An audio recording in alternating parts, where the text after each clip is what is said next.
failure is a very good thing if you learn from it, you grow from it, and you become a better, stronger version of fill in the blank. Welcome to the Cleaning Up Podcast, Millionaire Secrets of the Home Services Industry, brought to you by me, Ron Holt, CEO and founder of Two Maids and a Mop, America's fastest growing cleaning company.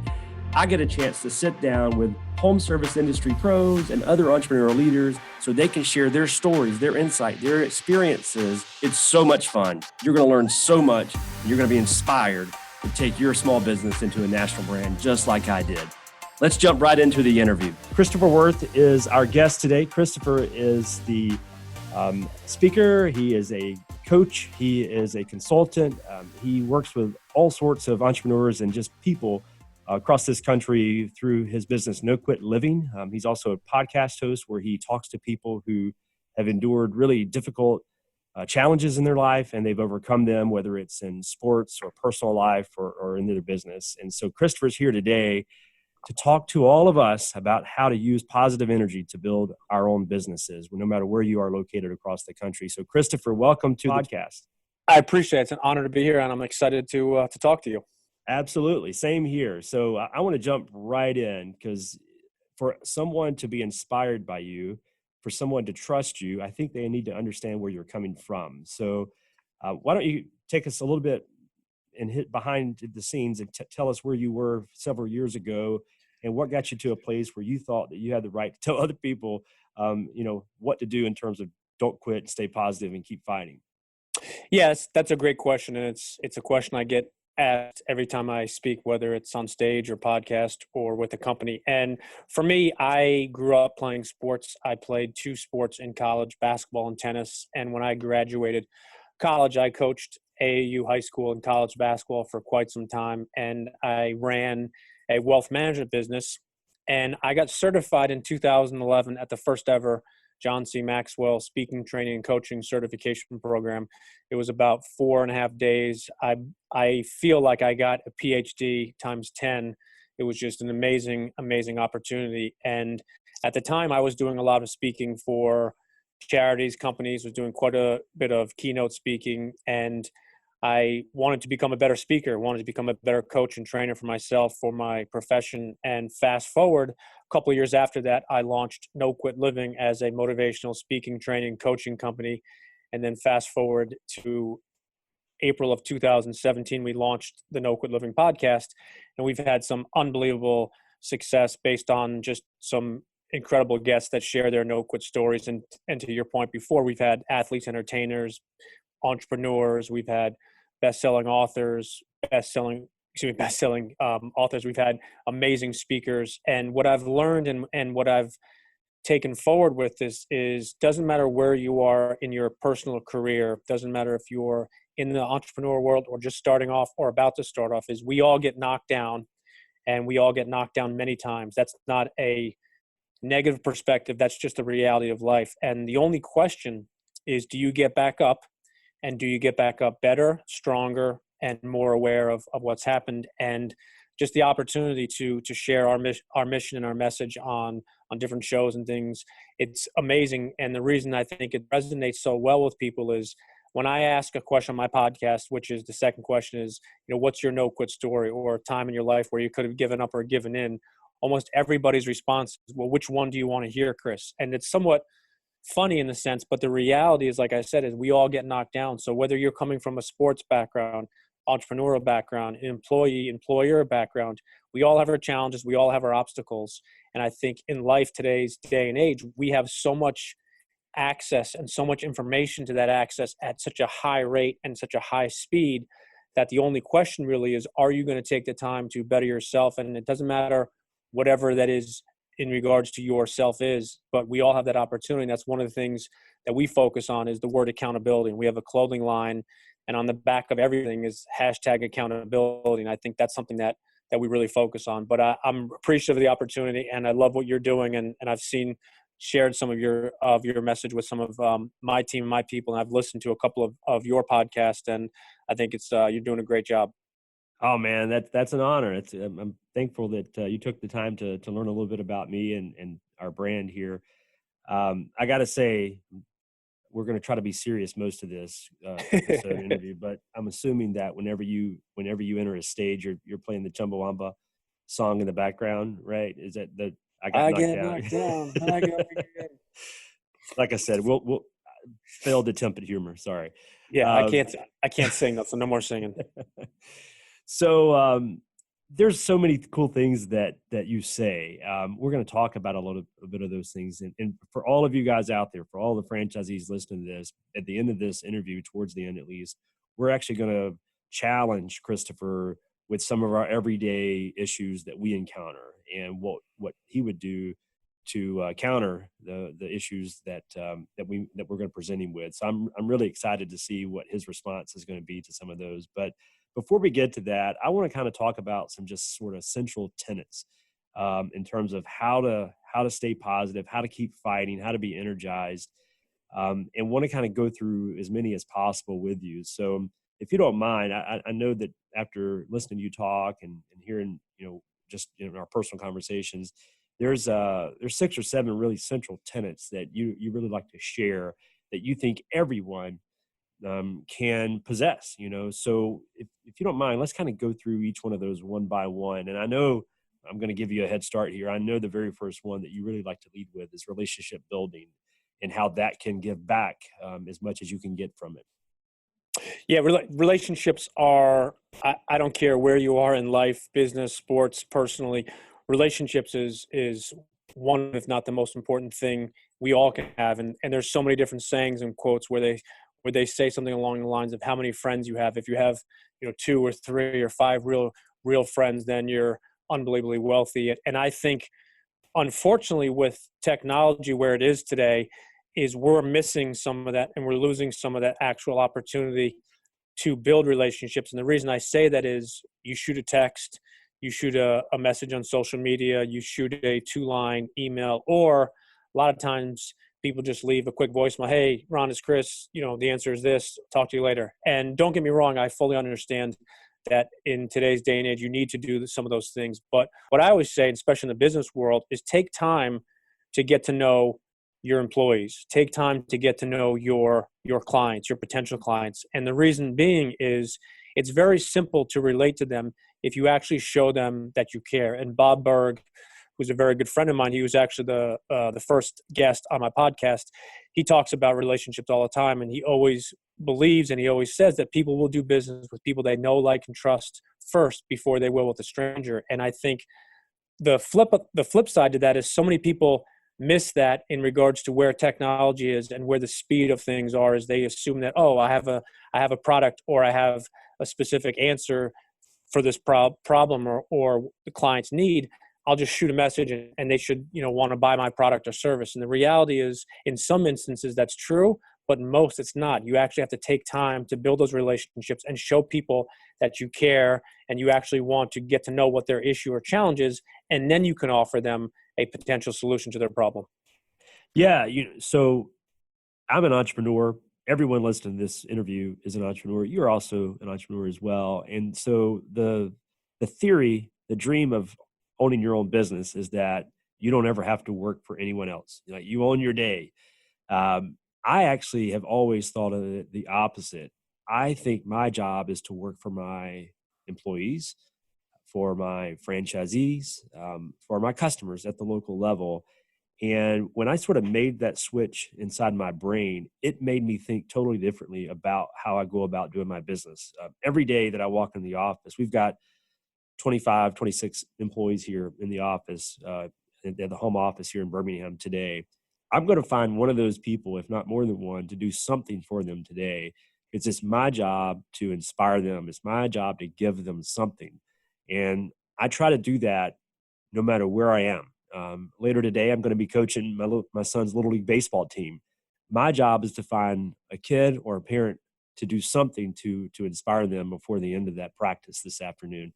And when you think about if everyone who owned a business, if every manager, if every CEO or president really thought about what they do in terms of what can I do to give, I really feel like you're going to get so much, even though that's not the intent. You're going to get so much back because of all the things that you're doing. And so while, yes, you own your business, you own your day, you absolutely are still working for someone because everyone else is really more important than you. You cannot do anything by yourself anymore. No, and just to interject for a second on that, one of the things that we talk about, and I'm not sure if you've maybe heard me say it or not, but it's the boomerang effect, where if you try to really do something for someone else and genuinely do it for them, it comes back tenfold. And it might not be directly to you tenfold. Maybe it's to a spouse or a coworker or one of your friends or maybe a child. But I firmly believe in the boomerang effect is you get what you put out there. And you just said something that is spot on, and I just want to touch on that for a second. Is if you're talking about making an impact, a positive impact, not only on your employees at your home office, you also then took it a step further and talked about your son's little league team and or a player or a parent, and that's something that we talk about all the time. Is whether you're in the business world or not, whether you're an entrepreneur or not, we all can do things for other people, and sometimes it costs money, but the most important thing typically does not cost money. And we talk about the two R's in the business space a lot is recruitment and retention.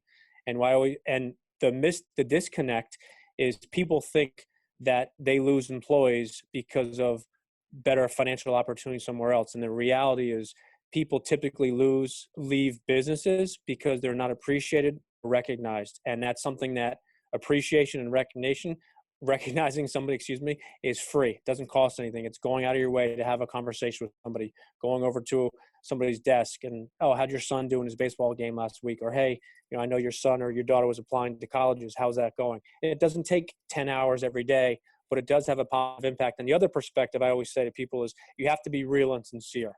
People can read through, the BS. So that's another important perspective too. But it takes a couple of minutes out of your day to make a very positive impact on that person. And what that person is going to realize is say, you know what, this person, he or she really does care about me. I'm going to give my best effort for them. Spot on, man. I love it. So I know we've talked a lot about the idea of learning in our conversations. We've talked about how important education is and what it does to your mind, your heart. And I know personally speaking that I'm way too big of a book nerd. I'll be honest with you. I read too much, but I love it. I read the same crap over and over again, but I love it, man. It just keeps me young. It keeps me passionate, keeps me fired up, and I can have the single worst day ever. And I've had some of those. And a good book that really talks about anything. It can be super practical or it can be super inspiring. It gets me fired up and I'm ready to attack the day the next day like nothing ever happened bad the previous day. So how important do you think it is for people to stay positive? How important is it to keep learning, to keep growing as a person? Oh, you are preaching to the choir. We talk about all the time, ABL, always be learning. And I myself, I'm a voracious reader. I read 102 books in 2019, and I've read, I think, 23 or 24 already this year. And just like you said, I can pick up a book, and whether it's a bad day, tough meeting, you don't get to close that sale, but you pick up a good book, and it doesn't always have to be inspirational or positive. It could be, like you said, practical. It could be something you've read in the past that you want to grab some information from. But to your question about how important a positive attitude is, we talk about all the time is the PMA, positive mental advantage. We talk about a positive mindset, and the one thing we always talk about is nobody can wake up in the morning or start their business day or personal day and be worth $100 million. If that's the case, you and I wouldn't have a job and we'd be working for other people. But the one thing I always talk about is every single person can tweak or alter their positive mindset almost instantaneously. It doesn't mean you go from having the worst day in the world and you just, snap your finger and you're having the best day in the world. But what it means is you're having a tough day or tough morning. You can make it a little bit better.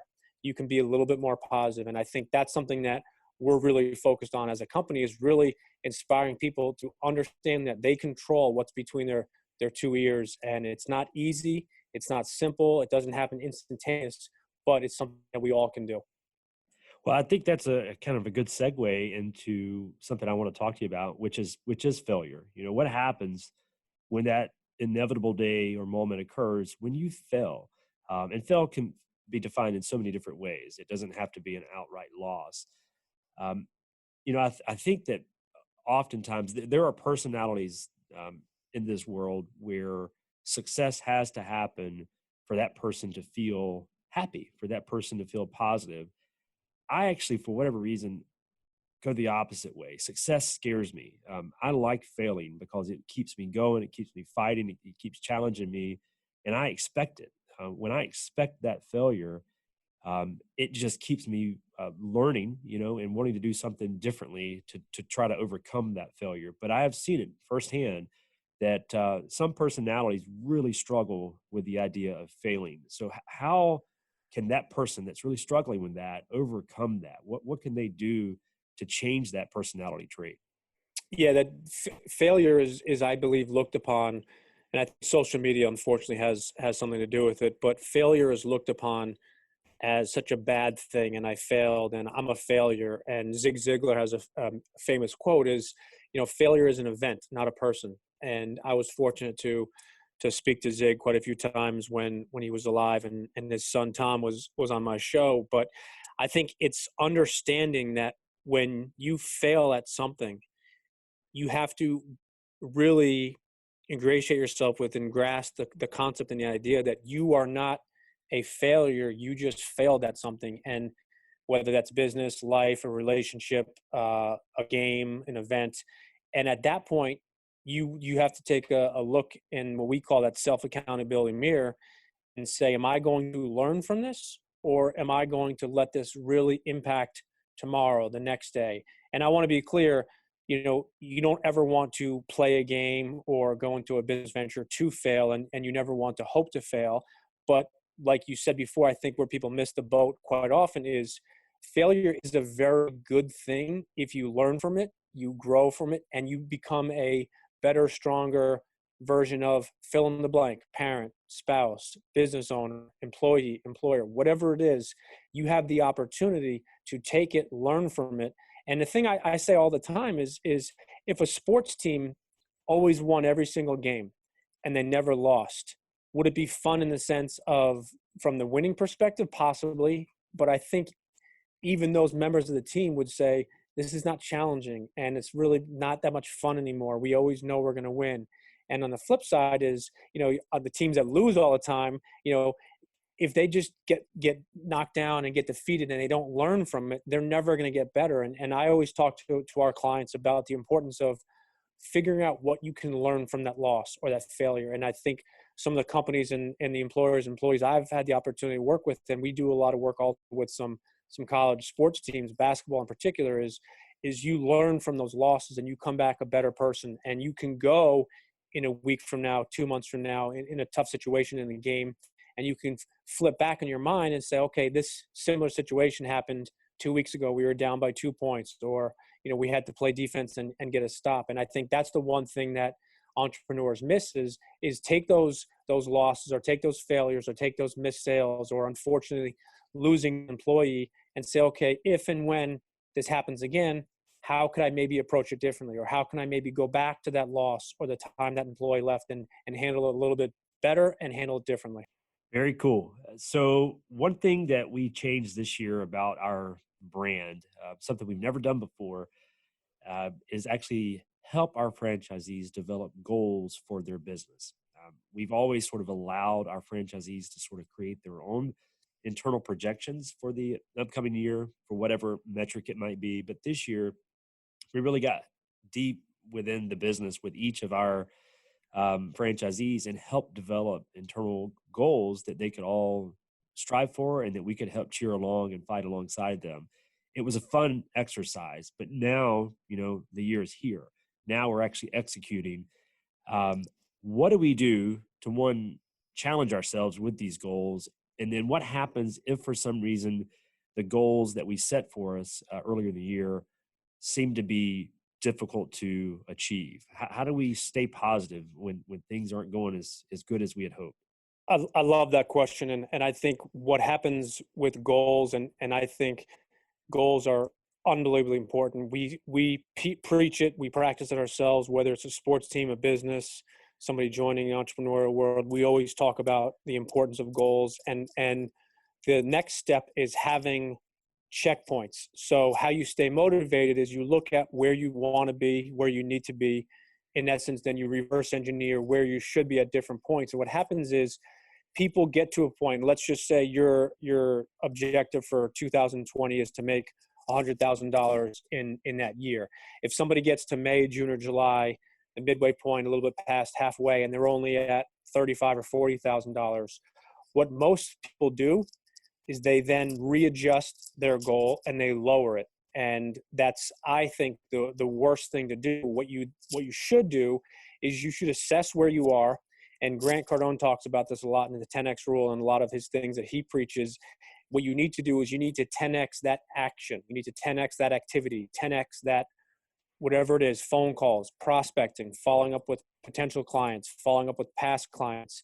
And you can't allow a misstep, whether you didn't hit your February numbers or your March numbers. You can't then allow that to impact April and then May and then June. You have to take it for what it is. Again, look at that failure perspective or missing a target, missing a goal, and say, okay, we were 85% there. And that's where I work with my clients, is flip the script. Don't look at it as a total loss and a total failure. Actually look at it where you are in the sense of, we got to 80% of our goal. Next month, let's see if we can get to 95, 90, or maybe 100% of the goal, and focus on those small wins. And too many times people only focus on the bad. And what we actually do, and a lot of times we'll do it on a whiteboard with our clients, is, okay, here's where we are. But, let's not just focus on, that past month, which wasn't our best, in the sense of that past month not being financially what it should be or could have been, but let's focus on some of the things we did do well. And what we talk about a lot is focusing on those small victories. I'm a big sports guy, obviously. You touched on it for a second. I've been watching sports, been playing sports my whole life, and I don't know a sports team that ever won or lost a championship in the first game.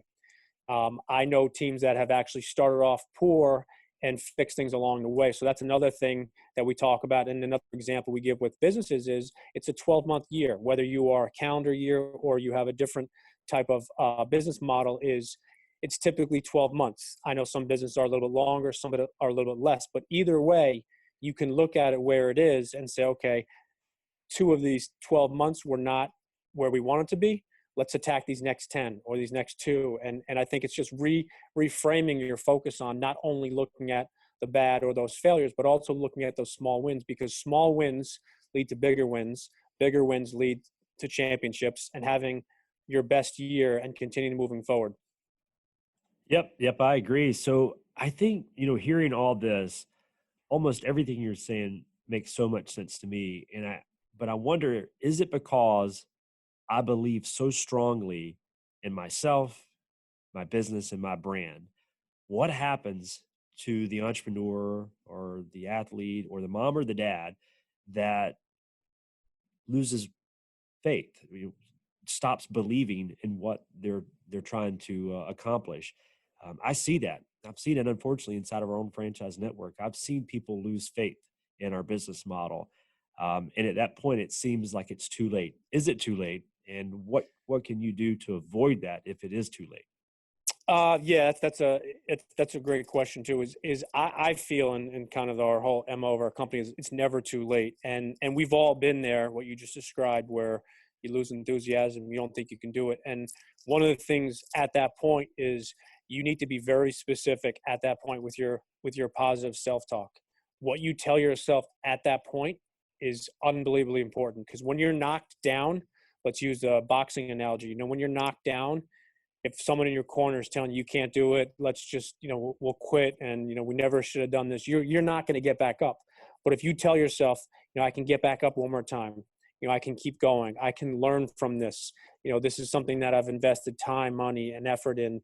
I want this to work. I believe in myself. And we really preach the importance of positive self-talk. A lot of people talk about or refer to them sometimes as mantras or affirmations. And I think a lot of times with our clients is we'll actually have them write certain things down, and not to show other people, but to have for themselves. So for example, write them down on either an index card or a piece of paper. And some people even carry them in their pocket or their wallet. And when things are tough, they'll go to them. And I have a couple clients that actually repeat those affirmations and mantras, and they'll put them on their phone on a recorded video or audio, and they'll listen to them a couple of times during the day, especially during those tough times. Well, so on that note, pardon the pun here in a minute, one of the things that I'm really, really fond of you in terms of what you do to really share this positive message is something called positivity notes. I think everyone listening wants to like stop what you're doing and listen, because what Christopher's about to share with you is something everyone listening can do today, or tomorrow, or every day for that matter. And when you hear this, I think people are going to be pretty excited about it and want to try to replicate it themselves. So do you mind kind of sharing what positivity notes are, why you do them in the first place, and what people can do to replicate it themselves across the country?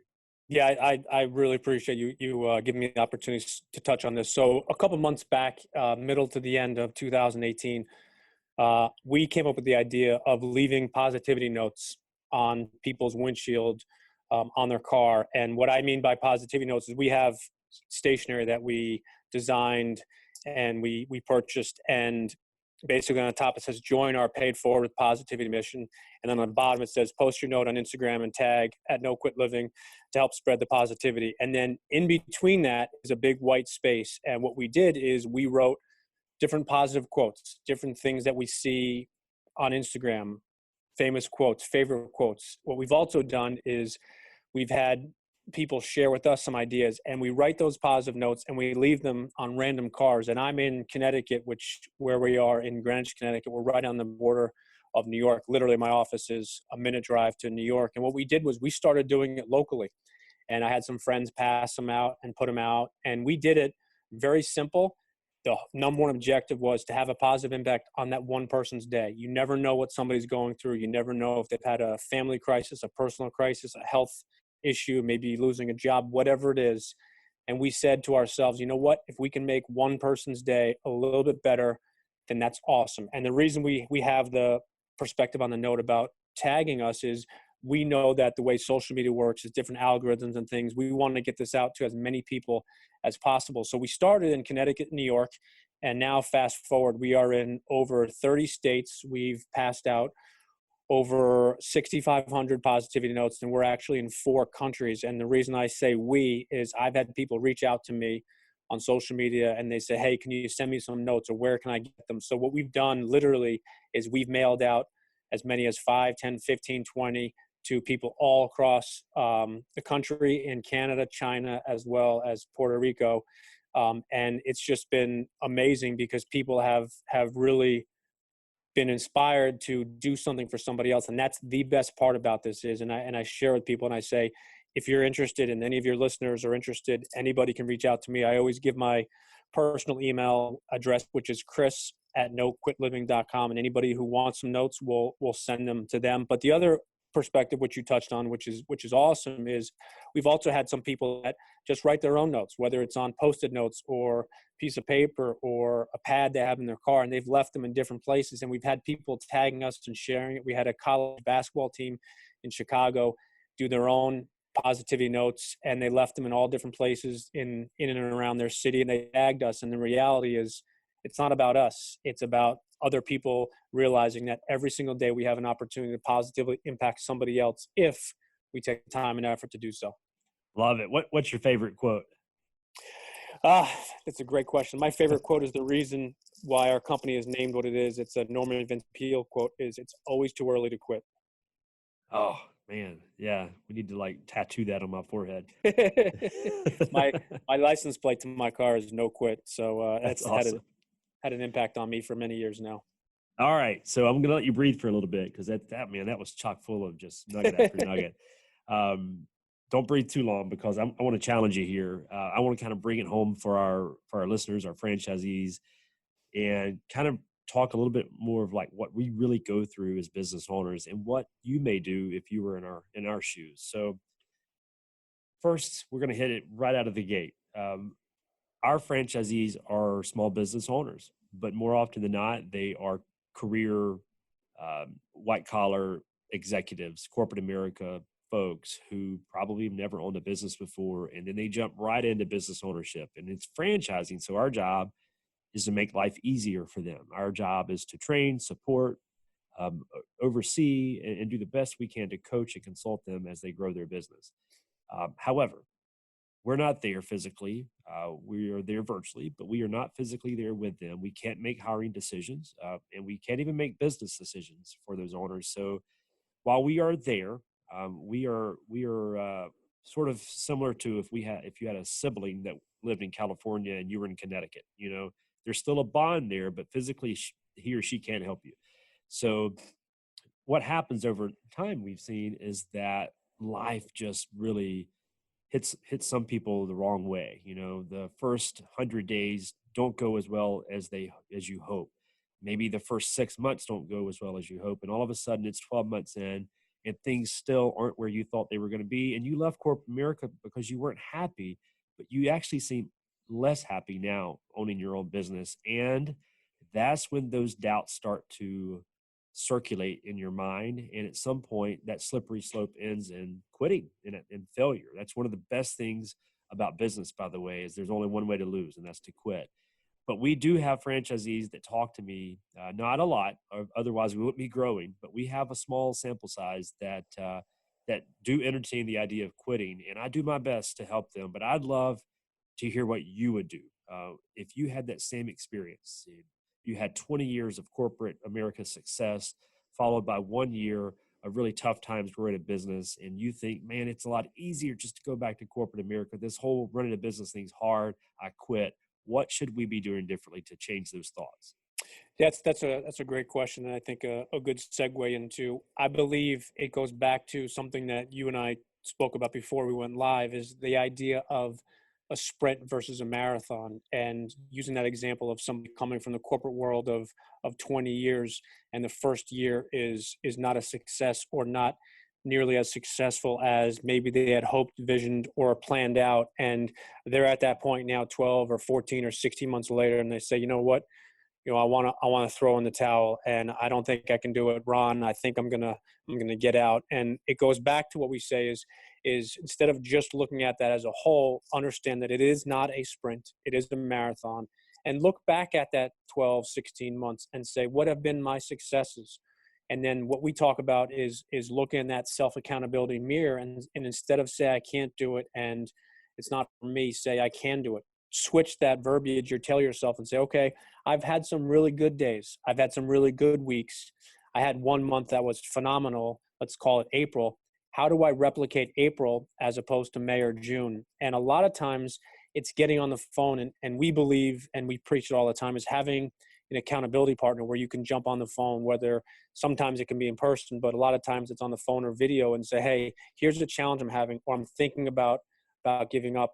These are the reasons why maybe I'm thinking about it, but these are the reasons why maybe I think I should stick it out. And it goes back to what I said earlier. At that point, the importance of what you tell yourself right at that moment moving forward is imperative, because that's when you're knocked down. That's when you're thinking about throwing in the white towel. And what you need to do then say is, let me get back up and do it. And Jocko Willink, who's a former Navy SEAL, a very well-known author and speaker, he talks about something that I think is fascinating. Is he talks about don't give up today.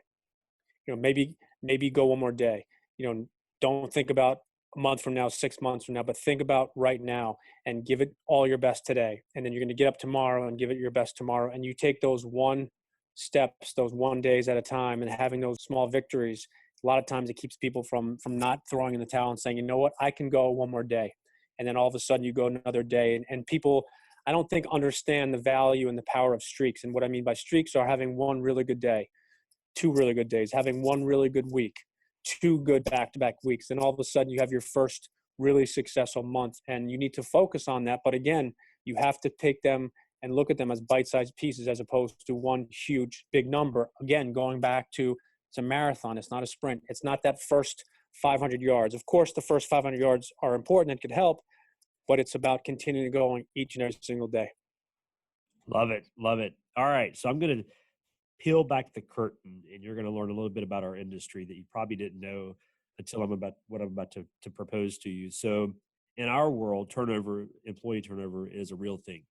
Obviously, with unemployment being low across the country for every industry, it's probably a real thing for a lot of people. But in our world, it's always been a thing, even before unemployment was a thing.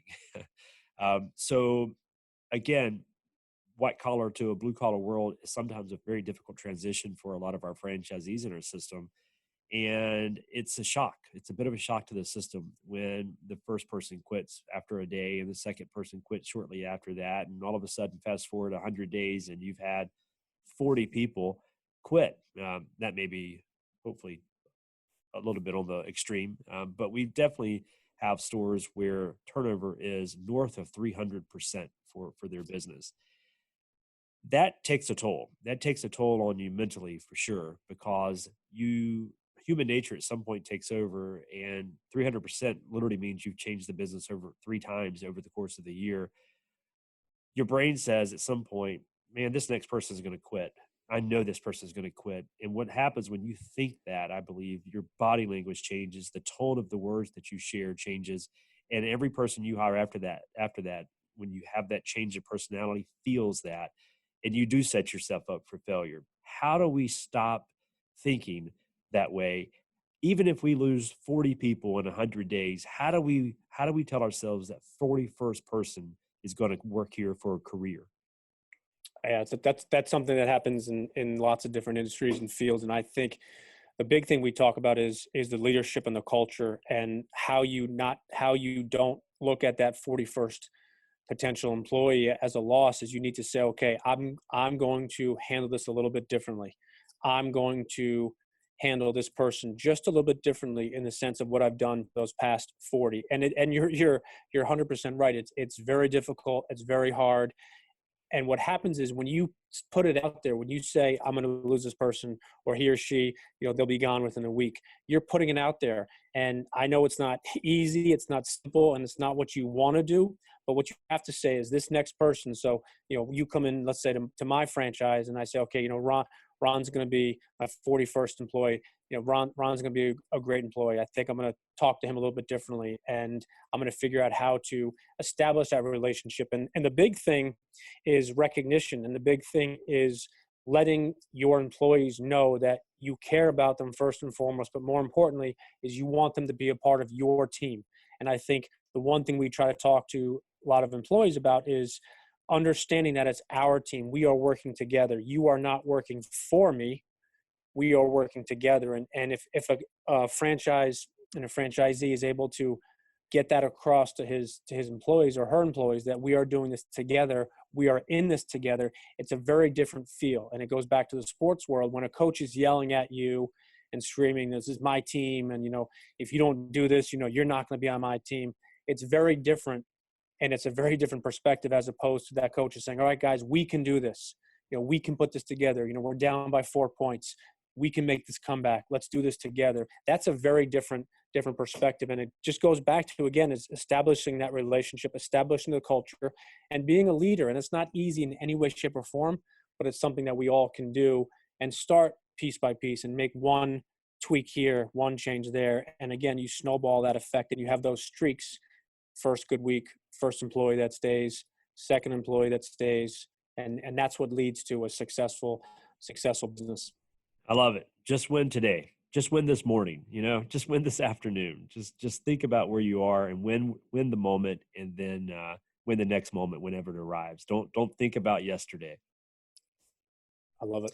All right. So you've dropped a lot of bombs here, and you've talked a little bit about some people that you look up to as mentors, and even some books.